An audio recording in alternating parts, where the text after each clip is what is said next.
ഇന്ന് രാവിലെ 6 മണിയോടുകൂടിയായിരുന്നു ഹരിയാന സ്വദേശിയുടെ കയ്യിൽ നിന്നും 2 ലക്ഷം രൂപ വില വരുന്ന 13.5 ഗ്രാം ഹെറോയിൻ പിടികൂടിയത്.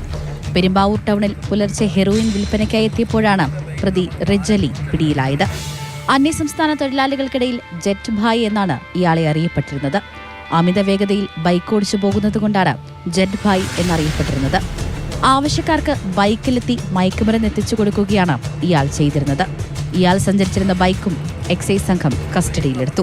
പെരുമ്പാവൂർ മാർക്കറ്റ് ഭാഗത്തുനിന്ന് അന്യസംസ്ഥാന തൊഴിലാളികൾ, അതായത് ഹരിയാന സ്വദേശിയായ റിജുൽ ഇസ്ലാം എന്ന് പറഞ്ഞ 32 വയസ്സുകാരനെ നമ്മൾ കുന്നത്തനാട് എക്സൈസ് സർക്കിൾ ഇൻസ്പെക്ടറുടെ നേതൃത്വത്തിലുള്ള എക്സൈസ് പാർട്ടി 13.5 ഗ്രാം, ഏകദേശം 2 ലക്ഷം രൂപ വരുന്ന ഹെറോയിനുമായിട്ട് പിടികൂടിയുണ്ടായി. ഓപ്പറേഷൻ ക്ലീൻ സൈറ്റിന്റെ ഭാഗമായിട്ട് തുടർച്ചയായി നമ്മളിപ്പോൾ ഇവിടെ അന്യസംസ്ഥാന തൊഴിലാളി ഇടങ്ങൾ കേന്ദ്രീകരിച്ചും മാർക്കറ്റ് കേന്ദ്രീകരിച്ചും ഇവർ വന്നു ചേരാനിടയുള്ള സ്ഥലങ്ങൾ കേന്ദ്രീകരിച്ചും ശക്തമായ പെട്രോളിംഗ് നടത്തിവരികയാണ് നമ്മൾ ചെയ്തത്.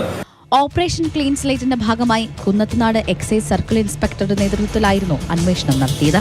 ഈ ഏപ്രിൽ മാസം മാത്രം 19 NDPS കേസുകൾ കുന്നത്തനാട് എക്സൈസ് രജിസ്റ്റർ ചെയ്തിട്ടുണ്ട്.